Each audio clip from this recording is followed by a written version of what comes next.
Hello दोस्तों, राम राम, नमस्कार। आप सभी कैसे हो? आशा करता हूँ आप सभी एकदम स्वस्थ होंगे, मस्त होंगे, तंदुरुस्त होंगे। और अपन आ गए हैं फील्ड में। फील्ड आज अपने गांव का ही है और खोल लेते हैं चक्की को। और महत्वपूर्ण एक जानकारी बताऊंगा आपको कि पार्टों की टंचाई किस तरह होती है। नए पार्ट होते हैं तो उसका टंचाई उस हिसाब से होता है। जितने ज़्यादा पुराने होते हैं पार्ट तो उसमें अलग तरह से टंचाई होता है, क्योंकि पार्ट का जो आटा बनाने वाला हिस्सा है वो ज़्यादा चौड़ाई में लगने लग जाए तो उसका टंचाई थोड़ा अलग तरह से करना पड़ता है, क्योंकि नहीं तो लोड ज़्यादा पड़ता है और आटा भी आराम से निकाल पाती है। इसलिए अलग अलग टंचाई होती है दोस्तों। पुराने पार्ट की थोड़ी अलग तरह से करनी पड़ती है और नए पार्ट में थोड़ा अलग तरह से खालियाँ डालनी पड़ती है।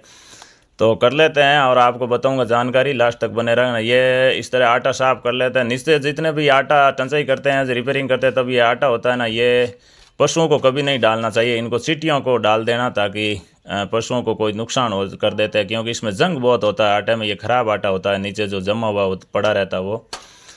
जब भी टंचाई करते हैं तभी इनको साफ करके इसको पशुओं को न दें, सीटियों को डाल दें।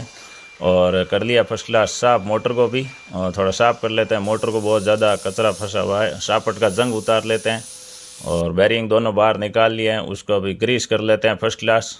और फिर आपको बताऊंगा पार्ट की टंचाई के बारे में। गिलास इस तरह घूमना चाहिए एकदम सरल, ताकि किसी भी तरह का लोड न आए चक्की पर, मोटर पर भार न बढ़े। और ऊपर वाला बैरिंग कर लेते हैं फिटिंग और इसको थोड़ा हथौड़े से चोट दे करके बैठा लेते हैं अंदर। और ऊपर ढक्कन लगा के 2 बोल्ट हुए टाइट कर लेते हैं और फिर अपन करेंगे टंचाई। ये थोड़ा पत्ती बैंड है तो इसको सीधा कर दिया। ये गिलास एकदम आराम से ऐसे ऊपर नीचे होना चाहिए ताकि दाब में कोई परेशानी ना आए, ये भी ध्यान रखें। गिलास का हमने जंग उतार लिया, देखो इस तरह आराम से ऊपर नीचे होना चाहिए।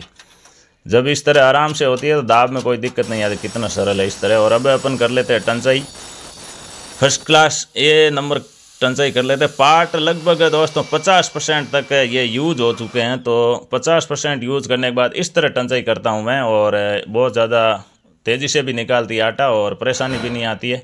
ये खालियाँ बढ़ानी पड़ती है, जैसे इसका 4 है तो 4 और डालना पड़ता है, 8 खाली डालनी पड़ती है जितना, क्योंकि पार्ट का जो आटा बनाने वाला हिस्सा है वो ज़्यादा चौड़ाई में टच होने लगता है। उसका हमें फ़ायदा यह होता है, जैसे जैसे पार्ट पुराना होता जाता है वैसे वैसे आटा भी ज़्यादा निकालती है चक्की। लेकिन खालियाँ बढ़ानी बहुत ज़रूरी है, क्योंकि बीच में जो ज़्यादा जगह रहती है वो थोड़ा उधर आटे को एक बार कोई भी बड़ा आटा न निकले वहाँ से, इस हिसाब से उसको करना होता है। और अभी अपन कर लेते हैं फिटिंग।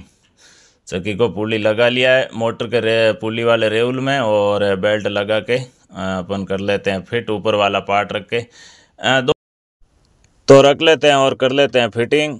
और दोनों पार्टों को फर्स्ट क्लास मिला लेते हैं और ताकि अच्छा आटा निकाले और तेज़ी से भी निकाले। फर्स्ट क्लास पार्ट मिला लेते हैं और आप चालू में नहीं मिलाना, आप अपने हिसाब से मिलाना। और फर्स्ट क्लास टाइट कर नट और दोनों पार्टों को बढ़िया मिला लिया ताकि तेज़ी से आटा निकाले। और बंद करके लगा लेते हैं चादर के 2 बोल्ट हुए, उसको कर लेते हैं टाइट दोस्तों। तो हमने मिला लिया पार्ट और अभी चादर के 2 बोल्ट है, चादर लगा के टाइट कर लेते हैं। फिर बाजरा या गेहूँ जो भी, मैं बाजरा पीस के चेक कर लेते हैं कैसा निकाल रही है आटा। बढ़िया शानदार एकदम डन, सुपर फास्ट, बढ़िया बारीक निकाल रही है और आवाज़ हो गई एकदम मस्त। तो हो गई है चक्की तैयार, बहुत शानदार तेज़ी से निकाल रही है। क्योंकि पार्ट जितने ज़्यादा पुराने होते जाएंगे उस हिसाब से आटे का बढ़ जाएगा, आटा ज़्यादा निकालेगी।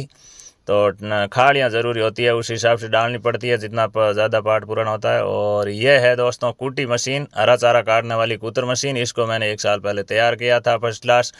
तो ऐसी इलेक्ट्रिक बारे में जो भी मेरी जानकारी है मेरे पास वो मैं आपको अलग अलग देने का प्रयास कर ही रहा हूँ। फिलहाल चक्की का दे रहा हूँ आपको। तो चलते हैं दोस्तों रिटर्न और आगे पॉइंट पर। आज गांव का ही फील्ड था। तो मिलेंगे भाइयों अगले वीडियो में, तब तक के लिए राम राम, नमस्कार।